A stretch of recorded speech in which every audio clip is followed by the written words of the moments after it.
Bismillahirrahmanirrahim. Bismillah. Assalamualaikum warahmatullahi wabarakatuh. Alhamdulillah. Wassalatu wassalamu ala rasulillah wa ala alihi wa ashabihi wa mawala. Ashhadu an la ilaha illallah wahdahu la sharika lah wa ashhadu anna Muhammadan abduhu wa rasuluhu la nabiyya ba'dah. Allahumma salli wa sallim wa barik ala Muhammadin wa ala alihi wa ashabihi ajma'in. Rabbi shrah li sadri wa yassir li amri wa hlul 'uqdatam min lisani yafqahu qawli, amma ba'd. Hadirin sidang jamaah salat maghrib dan isya yang dimuliakan oleh Allah Subhanahu wa taala.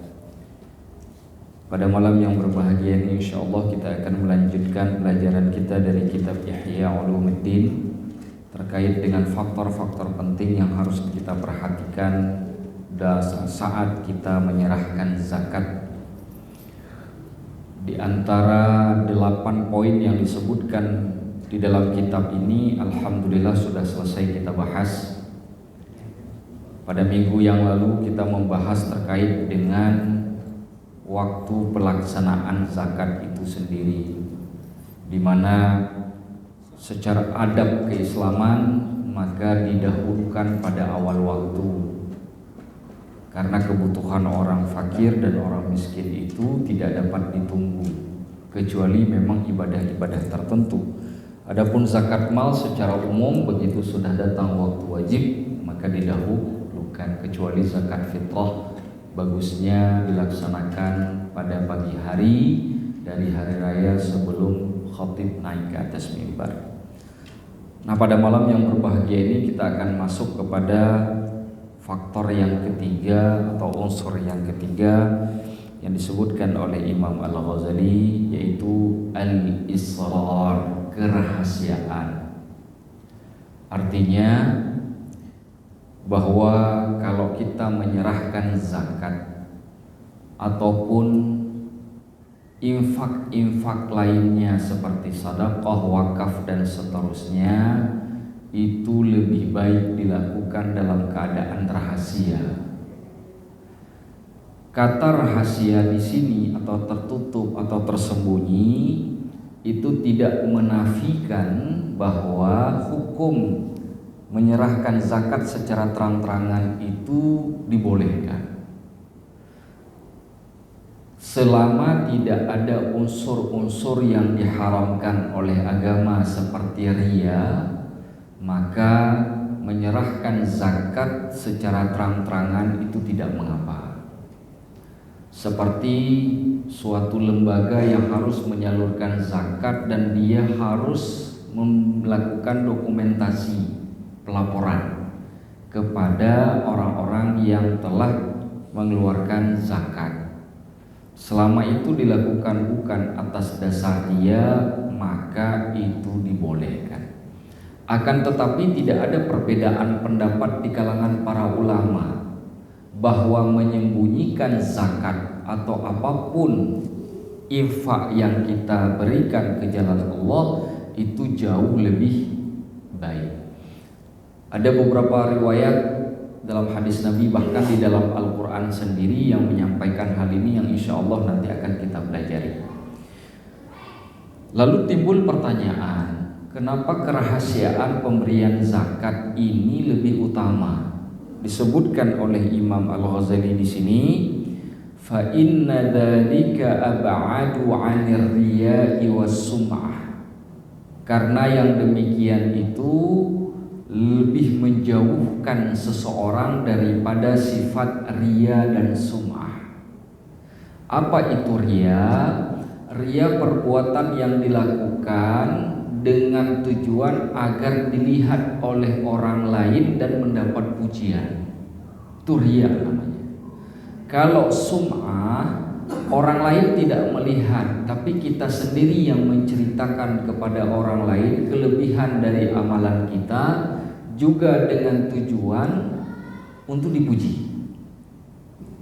Kalau riya dilihat, kalau sum'ah didengar oleh orang lain tanpa dia melihat. Tapi baik riya ataupun sum'ah, dua-duanya bertujuan agar dipuji.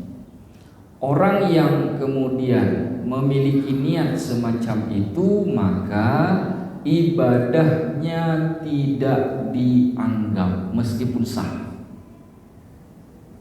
Meskipun ibadahnya sudah sah dan tidak perlu diqadha, tidak perlu diganti, tetapi pahalanya tidak ada, nol. Bahkan bisa saja menghadirkan dosa. Sama seperti orang yang melakukan sholat, berangkat ke masjid pada waktu-waktu ramai saja. Begitu ramai orangnya dia ada, tapi begitu orangnya sedikit dia tidak hadir. Nah, dalam kondisi seperti itu, tujuan dia untuk melakukan hal tersebut hanya agar biar dipuji oleh orang. Sholatnya juga dibikin khusyuk, padahal kalau lagi sholat sendiri asal-asalan. Dalam kondisi seperti itu, maka orang yang melakukan sholat tersebut, maka dia telah melakukan suatu perbuatan yang dihinakan oleh Allah. Di dalam Al-Quran sendiri, riya itu sifatnya orang munafik. Riya sifatnya orang munafik. Karena di dalam Al-Quran surat An-Nisa, ketika Allah sudah membicarakan tentang kemunafikan, orang-orang munafik, Allah kemudian menghubungkannya dengan salat. Wa idza qamu ila sholati qamu kusala. Kalau mereka bangkit untuk melakukan sholat, mereka bangkitnya bermalas-malasan. Tapi kalaupun mereka sholat, yura'unan nasa wa la yadhkurunallaha illa qalila. Kalaupun mereka kemudian sholat, tujuannya hanya satu, untuk supaya dipandang oleh orang, riya kepada manusia. Padahal hakikatnya mereka tidak mengingat Allah kecuali sangat sedikit. Itu orang munafik. Jadi riya itu bagian dari sifat munafik. Meskipun dalil ini bicara tentang sholat, para ulama bersepakat riya dalam perbuatan lain juga menghadirkan sifat kemunafikan, termasuk pada zakat. Jadi kalau misalkan bapak-bapak ingin menginfakkan sesuatu, katakanlah pergi ke rumah orang miskin bawa beras atau bawa sembako, apapun itu, tidak perlu difoto. Apalagi tujuannya untuk upload ke Instagram, nggak perlu.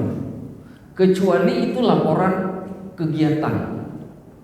Kalau laporan kegiatan itu berhubungan dengan orang-orang yang menyerahkan zakat.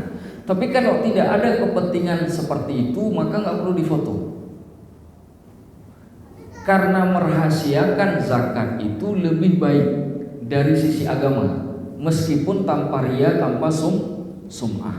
Di sisi yang lain, itu menjaga diri kita agar tidak riya dan tidak sum'ah. Karena menjaga itu lebih baik daripada memperbaiki.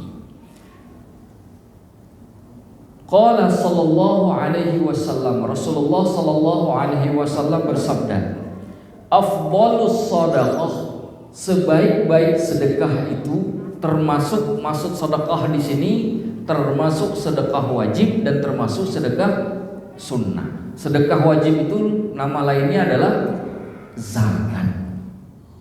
Kalau sedekah sunnah itu tidak diganti istilahnya di dalam fikih, tetap disebut sedekah. Tapi kalau yang sedekah wajib, bahasa lain yang paling sering digunakan adalah zakat. Sebaik-baik sedekah, kata Rasulullah SAW, hadis ini hadis sahih, diriwayatkan oleh Imam Ahmad, diriwayatkan oleh Ibnu Hibban, diriwayatkan oleh Al-Hakim, bahkan disahihkan oleh Imam Al-Munziri, kemudian juga dipandang benar oleh Imam Az-Zahabi dan seterusnya. Sebaik-baik sedekah adalah juhdul muqil, usaha sungguh-sungguh mengeluarkan infak oleh orang yang dalam keadaan serba kekurangan.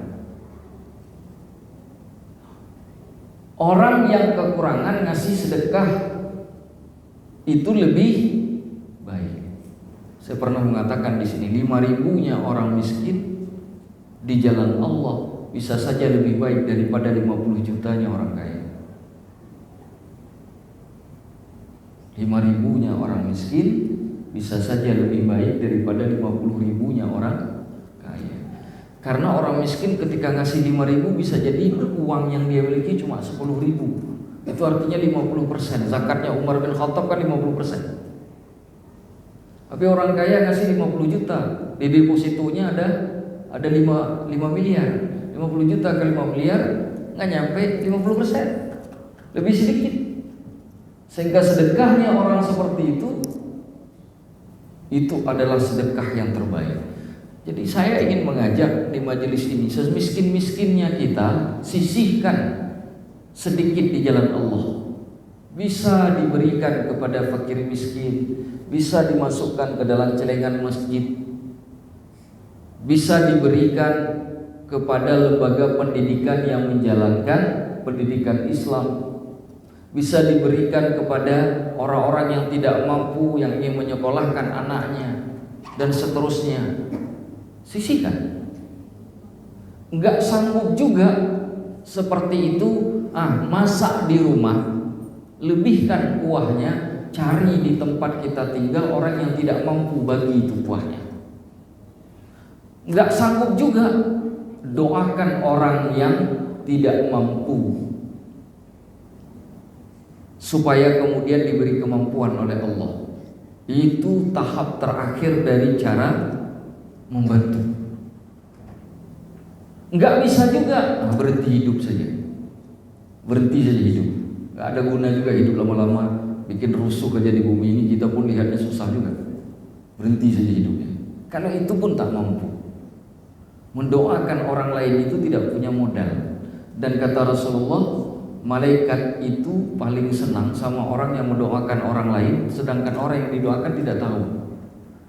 Dan doanya diijabah oleh Allah, diaminkan oleh para malaikat. Karena malaikat kemudian mendoakan. Kita ngelewat di jalan melihat ada orang sakit, jalannya enggak bagus, salah satu kakinya sakit.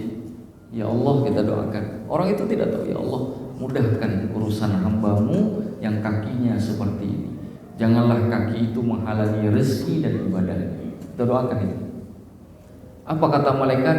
Untukmu yang mendoakan juga doa yang sama, kata malaikat. Untuk yang mendoakan itu diaminkan oleh malaikat, lalu didoakan kembali. Kita ngedoain hamba Allah, kita didoakan oleh malaikat. Maka kalau nggak bisa mendoakan orang lain, nggak ada gunanya hidup sudah. Itu hakikatnya. Baik. Disebutkan dalam hadis, sedekah yang terbaik adalah sedekah orang yang memiliki harta yang sedikit. Dianya sendiri susah. Kata Imam Az-Zabidi, kenapa dipandang baik oleh Allah? Dia sendiri kesusahan, dia masih ngebantu orang lain. Itu sebabnya kenapa di antara para sahabat Rasulullah itu lebih mendahulukan orang lain daripada diri dan keluarganya. Ali bin Abi Thalib itu pernah Hasan Husain itu kelaparan, demi menyerahkan roti ke orang lain, mensedekahkan roti ke orang lain. Beberapa waktu yang lalu kita cerita tentang Abu Talha yang menjamu tamunya, lalu mematikan lampu supaya tamunya tidak tahu bahwa dirinya dan istri serta keluarga tidak makan. Matikan lampu karena makanan yang bisa dia bagi hanya cukup untuk dirinya. Sampai-sampai anak kecil Abu Talha harus tidur di malam hari dalam kondisi lapar. Baru ketemu Rasulullah besok pagi, Rasulullah langsung tersenyum. Ternyata turun ayat untuk Abu Talha. Gara-gara perbuatan Abu Talha itu turun ayat. Jadi istimewa. Nah, dalam kondisi seperti apa? Ila faqirin fis sirr. Sedekah terbaik kepada fakir. Apa itu fakir? Orang yang nggak punya apa-apa, nggak punya income, nggak punya pekerjaan, nggak punya pemasukan, nol. Itu fakir. Miskin itu walaupun tidak cukup kebutuhannya tapi masih ada. itu miskin. Masih ada penghasilan tapi tidak cukup, itu miskin namanya. Tapi kalau fakir memang nggak ada sama sekali, nggak punya apa-apa. Kalau nggak ada orang kasih dia tidak makan, dia tidak minum, itu orang fakir. Jadi satu sedekah terbaik itu orang yang menyerahkannya adalah orang yang dalam kondisi memiliki kebutuhan yang luar biasa terhadap harta tersebut. Yang kedua, diberikan kepada orang yang sangat membutuhkan. Sangat membutuhkan. Itu sedekah terbaik. Yang ketiga, fi sirrin, dalam kondisi tersembunyi, rahasia. Itu sedekah terbaik. Walaupun tanpa ria, kalau diberikan dalam kondisi terang-terangan, tetap yang tersembunyi lebih baik. Jadi kalau kasih sedekah, kalau nggak ada perlu, nggak usah orang tahu. Tidak perlu ada orang tahu, sembunyikan saja. Kasih ke orang apa? Kecuali memang tidak bisa dihindari. Nah itu babnya bab pengecualian. Usahakan semaksimal itu. Kita itu bab ini sebenarnya sudah khatam. Ada orang pergi ke masjid ngasih sesuatu, diumumkan oleh masjid dari hamba Allah 10 juta hamba Allah. Dipakai hamba Allah. Jadi sebenarnya itu sudah mencerminkan di kita orang itu tidak mau namanya dibaca, takut ria, takut sum'ah. Tapi dia kan tidak bisa merahasiakannya dari pengurus, karena pengurus butuh catatan, maka dia harus menjelaskan dirinya. Tapi kepada jamaah, karena tidak ada kepentingan, dia sembunyikan dirinya. Dia cukup sebutkan hamba Allah. Itu kan di masjid-masjid kita. Artinya bab ini sudah khatam. Hanya saja belakangan ketika teknologi semakin berkembang, dunia media sosial sangat masif, orang ngasih sesuatu pengen selfie. Ini jadi niatnya berbalik. Kalau tadi niatnya untuk memang ada keperluan, sekarang hanya untuk supaya masuk media sosial. Yang kasihan itu orang yang difoto, yang divideoin, kasihan. Mukanya kelihatan jelas itu, kesadian nerima minyak. Malu betul hamba Allah itu. Kadang-kadang saya lihat di media sosial orang nerima itu, iya malu-malu dia. Tapi dia nggak terima, nggak bisa karena dia butuh. Dia terima, dia malu karena ada kamera di depan batang hidungnya. Jadi mendingan sebelum ngasih jangan langsung difoto orangnya, tanyakan dulu. Atau fotonya secara umum saja. Jangan difoto sama atau di shoot secara umum saja, jangan secara khusus. Kasihan orang yang menerima. Jadi itu teknis ya. Kita yang mengaturnya.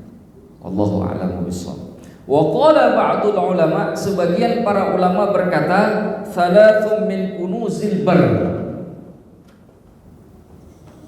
Thalathun min kunuzul bir. 3 kondisi yang merupakan simpanan daripada kebaikan.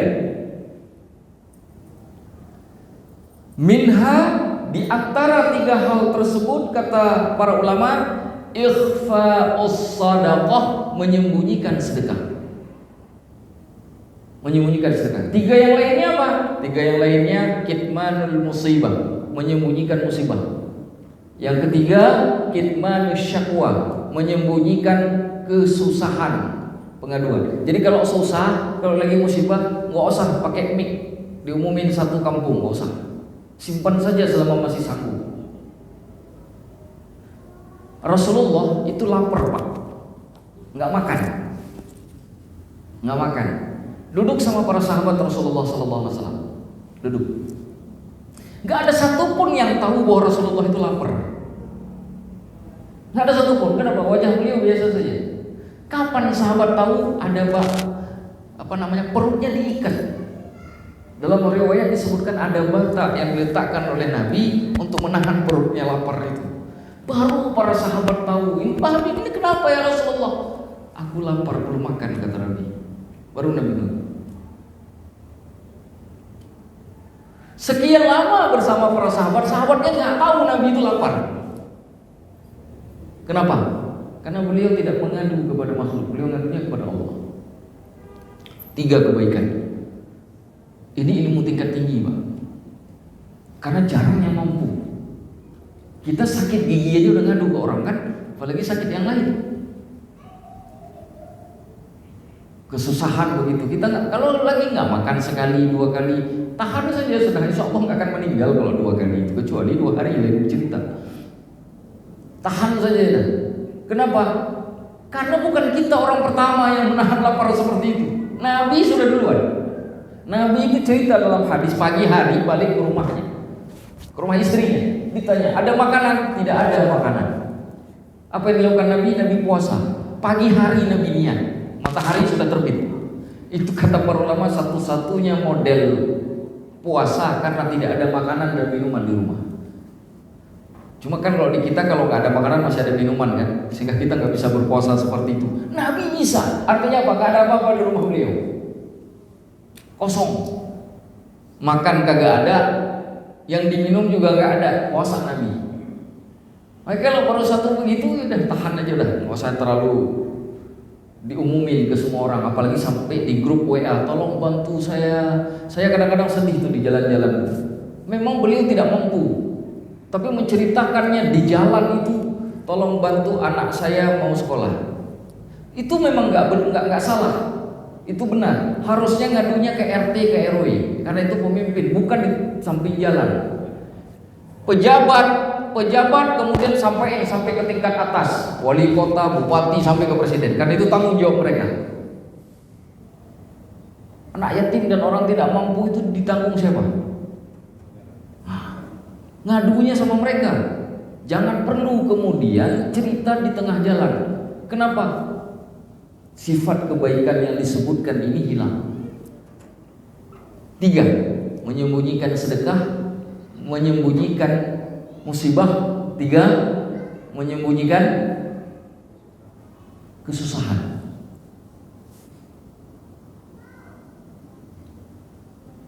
Kadang-kadang kita ketemu hamba Allah itu wajahnya berseri-seri, ini orang nggak pernah susah apa? Mungkin lebih banyak susahnya dia daripada kita. Cuma dia tidak menampakkan, dia pintar menyembunyikan. Kita baru satu, insya Allah satu kecamatan orang tahu. Kita tidak pintar menyembunyikan kesulitan kita. Tapi ada hamba Allah yang pintar sekali menyembunyikan. Setiap hari kita ketemu dengan dia, kita nggak pernah tahu bahwa dia itu susah. Dia lagi punya masalah. Setiap bertemu dengan orang senyum saja, happy saja, ceria saja. Padahal begitu kita datang ke tempatnya, kita bergaul lama dengannya, baru kita tahu ternyata lebih parah dari saya. Baru kita tahu. Pintar dia menyembunyikan. Kenapa? Karena dia mengamalkan ini. Dia mengamalkan itu. Yang dia ingin curhat bukan manusia, bukan hamba Allah. Dia ingin curhat kepada yang menciptakan manusia.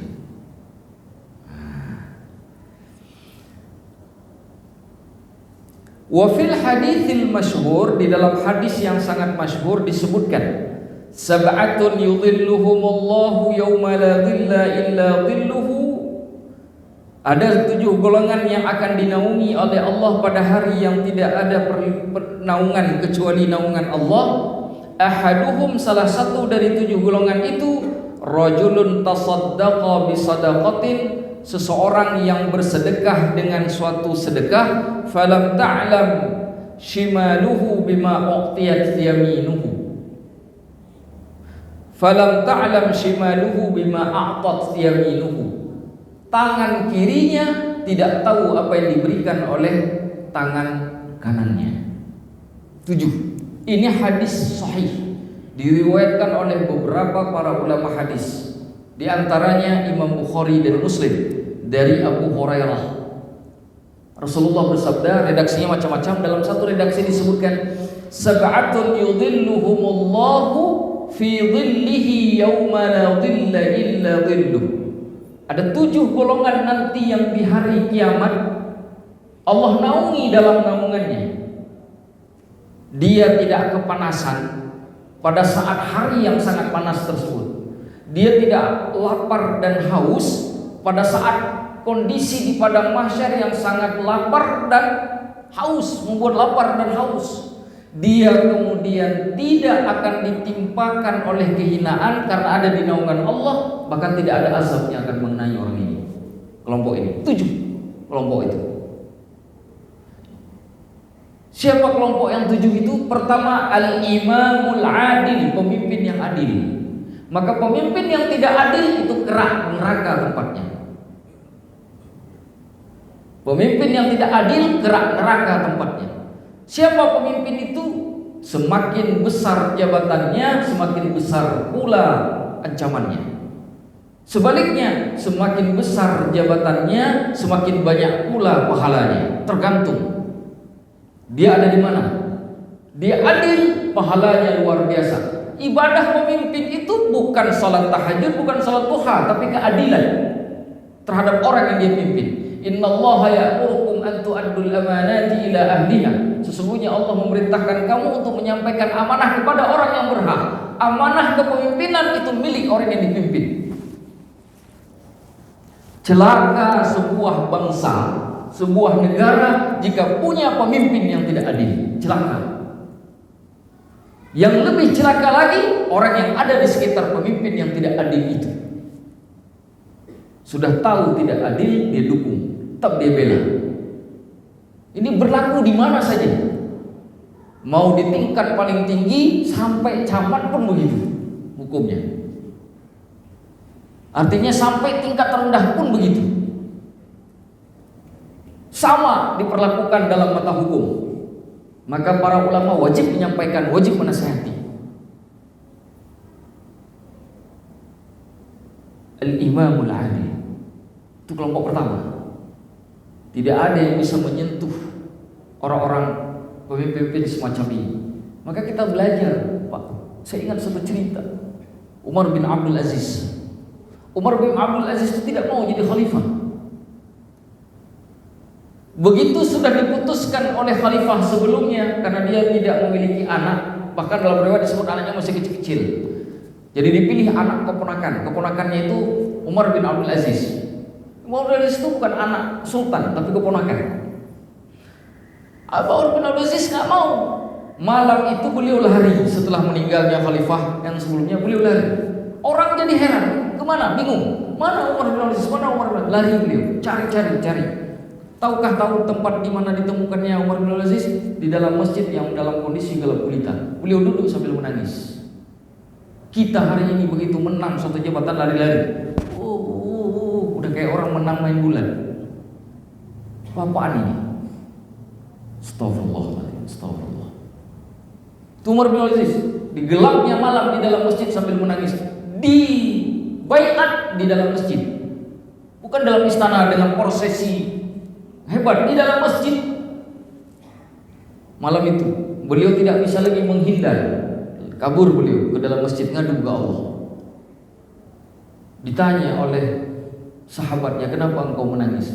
Aku sedang diberikan beban yang akan membawaku ke nerakanya Allah. Itu kata beliau. Aku telah diberikan beban yang membawaku ke nerakanya Allah. Itu kalimatnya. Astagfirullah. Berat sekali. Kelompok yang kedua, wasyabun nasha'a bi'ibadatillah. Seorang anak yang tumbuh dewasa dalam kondisi beribadah kepada Allah. Dari sejak kecil jadi orang benar, sampai gede masih benar. Insya Allah surga tempatnya. Gak ada satupun makhluk yang bisa menghinakannya nanti di padang mahsyar, dinaungi oleh Allah. Dari kecil baik ini anak, sampai gede masih baik. Itu yang kedua. Yang ketiga, wa rajulun da'atuhu imra'atun dzatu mansabin wa jamalin faqala inni akhafullah. Seorang laki-laki yang dipanggil oleh perempuan yang punya kedudukan cantik pula. Punya kedudukan cantik pula. Ini kan kayak kasusnya Nabi Yusuf ini. Ya toh? Karena ketika Nabi Yusuf ditarik bajunya, itu kan perempuan yang menariknya kan istri pejabat. Betul kan? punya kedudukan cantik.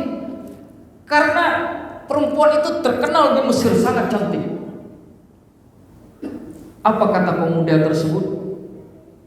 Faqala inni akhafullah. Sesungguhnya aku takut kepada Allah. Kalau bahasanya Nabi Yusuf, ma'adallah, aku berlindung kepada Allah.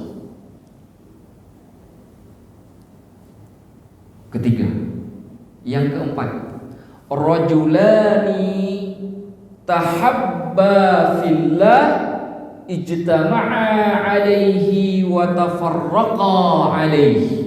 Dua orang yang saling mencintai karena Allah, dia berjumpa dan berpisah atas dasar tersebut.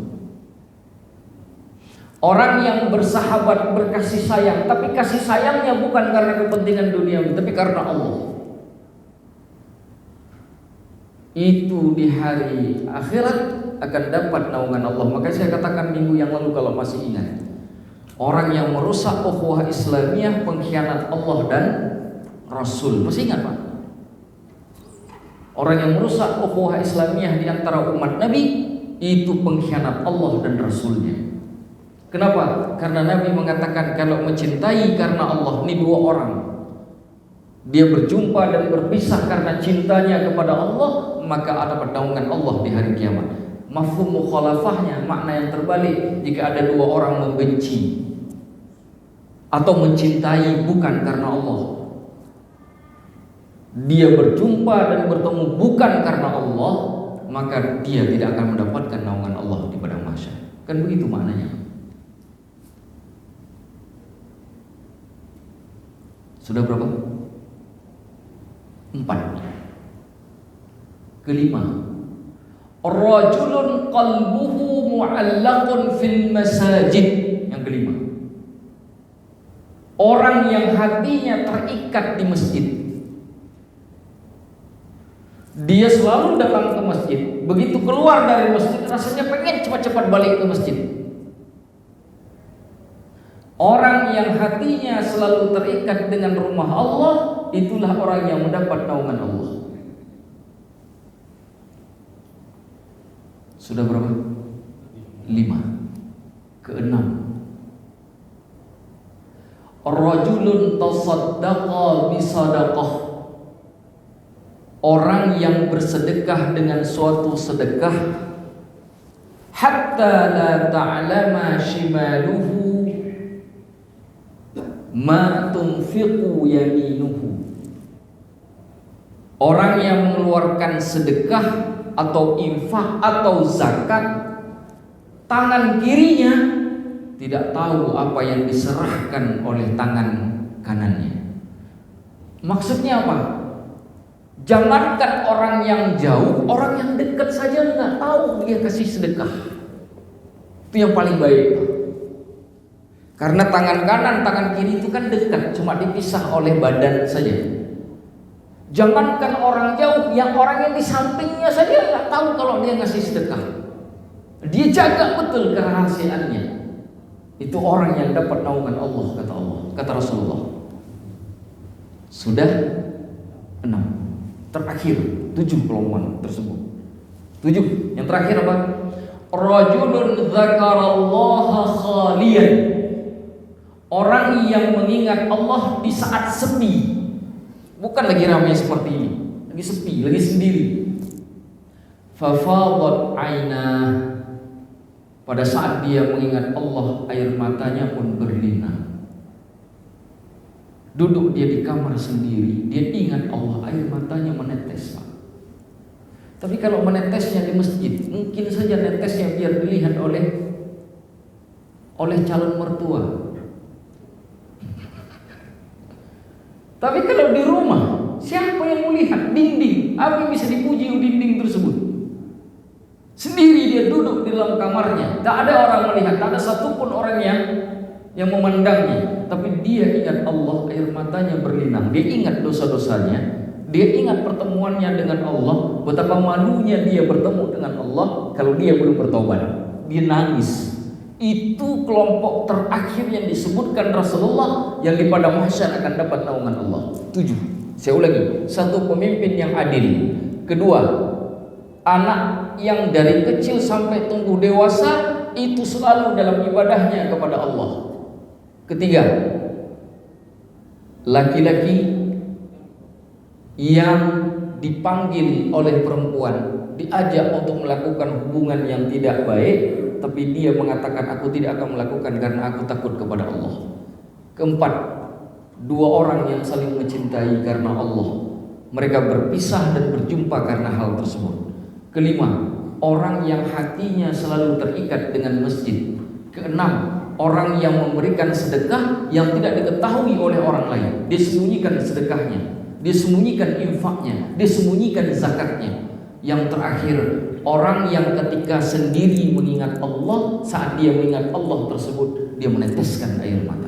Itulah 7 golongan yang dinaungi di hari kiamat. Pertanyaannya, kita di sini yang duduk malam ini ngaji, kira-kira dari 7 golongan ini mana salah satunya? Kalau nggak ada salah satunya, selesailah kita ngaji. Minggu depan tak perlu lagi lah saya datang kalau begitu. Tidak. Maksud saya carilah salah satu. Cari salah satu. Ustaz, saya pengen 7-7-nya, tapi saya nggak ada semua yang 7-7 itu karena saya manusia lemah. Cari satu. Apa yang satu? Yang paling gampang itu ketika saat sendiri ingat Allah menangis. Itu paling gampang. Modal nggak pakai, waktu dicarinya fleksibel, itu yang paling mudah. Betul? Itu paling mudah. Nomor 7. Atau kalau punya rezeki kasih sedekah sembunyi-sembunyi. Itu juga gampang itu. Cari salah satu. Kalau punya 7-7-nya, alhamdulillah. Itu mah kalau ada orang yang 7-7-nya punya, subhanallah, itu malaikat yang sedang berjalan di atas muka bumi itu. Subhanallah. Semoga kita salah satu di antara mereka. Amin ya rabbal alamin. Ada sebuah hadis lagi. Hadis ini diriwayatkan secara lemah, tapi secara makna benar. Sebagian orang mengatakan bahwa hadis ini adalah hadis yang hasan. Seperti Imam Al-Baihaqi. Apa hadisnya?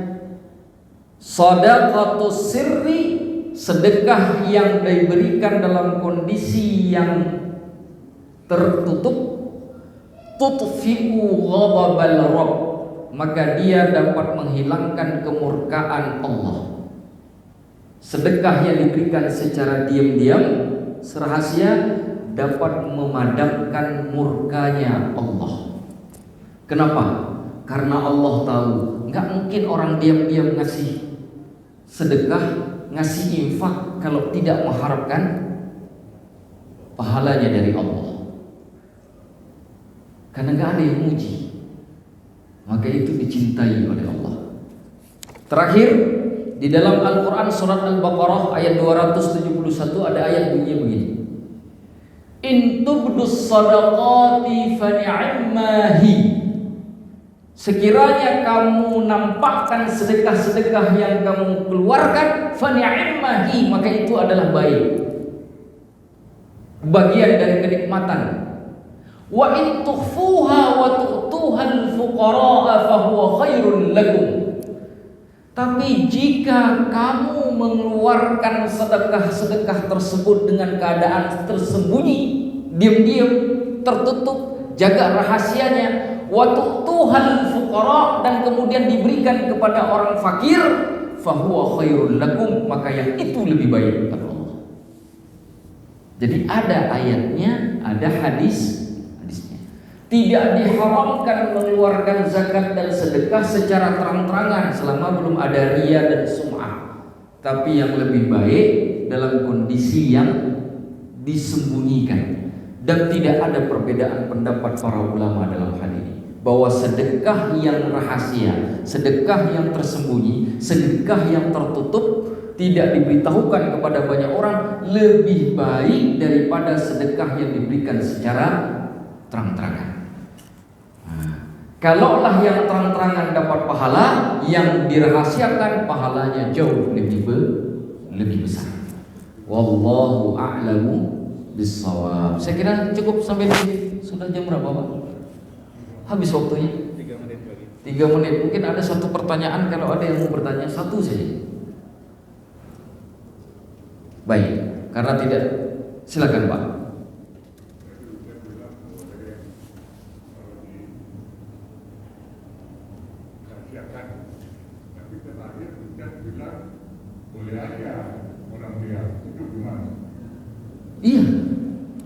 merahasiakan sedekah itu jauh lebih baik. Tapi kalau dilihat orang juga tidak mengapa selama tidak ada riya dan sum'ah. Tapi kalaulah misalkan ini ada dua orang, yang satu menyerahkan zakatnya dalam kondisi tertutup, yang satu secara terbuka, dua-duanya karena Allah, maka yang tertutup itu jauh lebih besar fadilahnya daripada yang menyerahkan secara terang-terangan. Jadi dua-duanya boleh. Makanya kalimatnya in tubdus sadaqati fani'immahi. Kalau kamu menyerahkan sedekahmu dalam kondisi yang terang, tampak, terbuka, diketahui orang, fani'immahi, itu juga dibolehkan. Wa in tukhfuha wa tu'tuhal fuqara'a fa huwa khairul lakum. Tapi kalau kamu sembunyikan lalu kamu berikan kepada orang fakir, maka itu lebih baik. Yang satu baik, yang satu lebih baik gitu. Saya kira begitu. Bapak-bapak semuanya, semoga memberikan faedah dan manfaat bagi kita semua, khususnya bagi kami sendiri yang menyampaikan. Terakhir, mari sama-sama kita berdoa kepada Allah, semoga majelis kita ini diberkahi oleh Allah Subhanahu wa taala. Kita bukan hanya duduk untuk mendengarkan satu hadis atau satu ayat, tapi ingin supaya hati kita dihiasi dan diterangi oleh ayat dan hadis yang kita dengar itu, yang kemudian ilmu yang kita dapatkan bisa kemudian kita amalkan. Kita berdoa kepada Allah dengan sebab itu menjadi wasilah agar kita bisa menuju tempat terindah nanti setelah kita diwafatkan oleh Allah Subhanahu wa taala. Ala hadhihi niyyah wa kulli niyatin shalihah. Al-Fatihah. Insyaallah. Bismillah. Iya kan.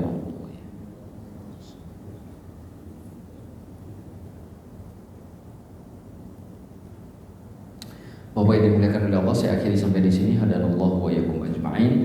Qulu qawli hadza wa astaghfirullahal azim. Wassalamualaikum warahmatullahi wabarakatuh. فبأي آلاء ربكما تكذبان